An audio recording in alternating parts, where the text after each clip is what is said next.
It is 2:13 a.m. The room is dark except for the thin blue line from your phone. You are sitting on the edge of the bed, trying not to make any sound, but your breathing keeps catching.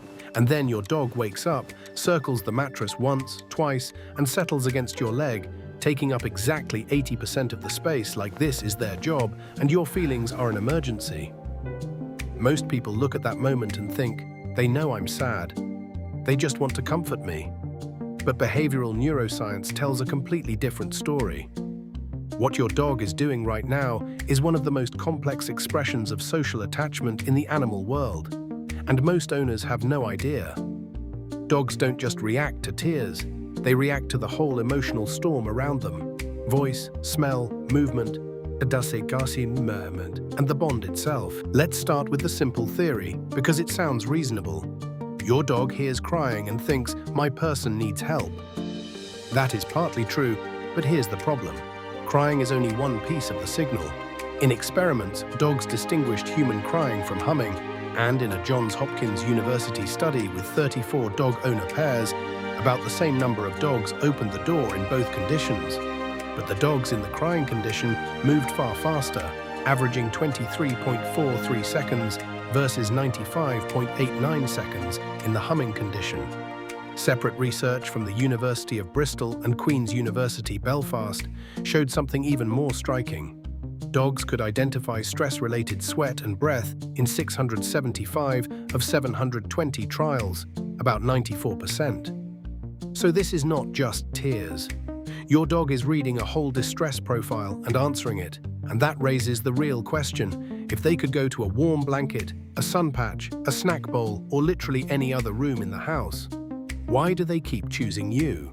When we ask that question, attachment theory gives us the first answer. In a 2019 companion dog attachment study, researchers adapted Ainsworth's strange situation to dogs and found that 61% of dogs were classified as securely attached and 39% as insecurely attached, proportions that look eerily similar to what we see in human toddlers. That is not a cute coincidence.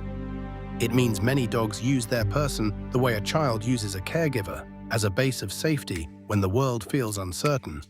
So when your dog comes closer while you cry, they are not being dramatic or needy. They are performing the single most fundamental behavior in attachment psychology, proximity seeking. They are telling you, in the only language they have, that you are the place they orient around when the environment feels unstable. And this is where it gets deep. The bond is not just emotional in the abstract, it is visible in behavior. Studies have shown that dogs notice human distress signals and shift their actions accordingly, and that strong bonds make those responses faster and more pronounced. In other words, the more secure the relationship, the more likely the dog is to treat your distress as something that matters to them. They are not being clingy. They are telling you that, in their internal map of the world, you are their safe place. But here's where it gets really interesting, because this isn't just psychology, it's chemistry. In the landmark 2015 Sciences study by Miho Nagasawa and colleagues, dogs who gazed longer at their owners triggered higher urinary oxytocin in the owners. And the effect showed up in dogs, but not wolves. That matters because oxytocin is not some vague love chemical. It is part of a feedback loop that supports bonding, attention, and caregiving. Other studies have also found that dog-owner interaction can track changes in cortisol and heart rate variability, meaning the body is not just feeling the bond, it is measuring it. So when your dog locks onto you during a hard moment, the relationship can become a biological loop. Your state shifts theirs, and theirs shifts yours back. Now think about what happens over 10, 20, or 30 minutes of close contact. The breathing slows, the body settles, eye contact softens, the dog's nervous system and yours are no longer operating like strangers in the same room. They are beginning to behave like a bonded pair. That same pattern appears in newer research too. In 2024, the University of Jyväskylä found that owner and dog heart rate variability moved together during interaction, and that their physical activity also adapted to each other. The researchers described a real co-modulation. When one was calm, the other tended to be calmer too. That is why this feels so intimate at 2 a.m. It is not only comfort, it is physiology. The answer is basically from the beginning. We have to go back more than 15,000 years before agriculture, before writing, before cities. Ancient DNA and archaeological evidence from the Natural History Museum and the University of Oxford in 2026 pushed the earliest genetic evidence for dogs back to roughly 16,000 to 14,000 years ago. And Southern Methodist University has also noted that dogs likely migrated with people into the Americas more than 15,000 years ago. This was not a pet store invention. It was a long selection process. Wolves that tolerated humans better stayed near camps, and over generations, the animals most responsive to human social cues were favored. Genetic work also shows adaptation in starch digestion genes like AMY2B, a sign that dogs were changing alongside human food systems and human lives. These weren't just working animals, they were family. Your dog isn't doing something unusual. They are doing something that has been selected for across 15 millennia. Now, I want to tell you about a study that nobody talks about because the finding seems impossible at first. In a Johns Hopkins University study, dogs were tested in a setup where they had to physically overcome a barrier to reach their distressed person. About the same number of dogs opened the door whether the person was humming or crying, but the dogs exposed to crying got there much faster. That is the paradox. On the surface, the action looks small and maybe even messy, but the speed difference tells you the emotional meaning was huge. Dogs were not merely drawn to noise, they were responding to distress in a way that pushed them toward their person. And this is where it gets deep. The behavior may look like a simple rescue attempt, but underneath it is a social reflex built around attachment, urgency, and emotional salience. Maybe your dog isn't just trying to solve your sadness. Maybe they are trying to stay close to the most important safety signal in their world. A 2024 study from the University of Jyväskylä makes that even clearer. The researchers measured heart rate variability and activity in dog owner pairs and found that their physiological patterns were interconnected during interaction.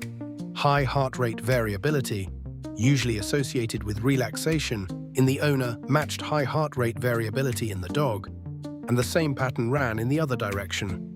That only happens in a bonded system, not in random pairs.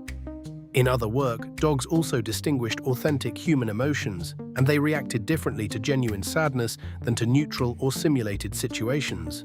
So sleeping beside your dog is not just a psychological comfort, it is a neurological event in which two nervous systems quietly negotiate safety together. And the comparison with other species matters. In a 2024 LT study, dogs and miniature pigs both heard human crying and humming. But the dog's reactions matched the emotional content of the sound much more closely. Pigs reacted more strongly to the unusual humming, while dogs showed more stress-related behavior to crying. That difference suggests the dog-human bond is not just a generic domestic animal thing. It is a special social tuning that emerged through cooperation with humans. Add the 2015 Science Oxytocin study, where dogs but not wolves triggered that owner oxytocin rise, and the exclusivity becomes hard to ignore. This only happens within a relationship that has been shaped for thousands of years. There is one last thing I need to tell you, and it might be the most important part of this video. If your dog has been rushing to you, settling close, or checking on you for months or years, and then one day stops, do not brush it off. Dogs are creatures of habit, and when a deeply established behavior disappears, there is always a reason. Sometimes it is environmental, a new person, a new pet, a schedule change, even a shift in your own energy. Sometimes it is physical pain, which can show up before limping or stiffness. And in older dogs, changes in this kind of caregiving behavior can sometimes be part of cognitive decline. One study found signs of cognitive impairment in 28% of dogs aged 11 to 12, rising to 68% in dogs aged 15 to 16, with 35% of those older dogs showing impairments in 2 or more categories.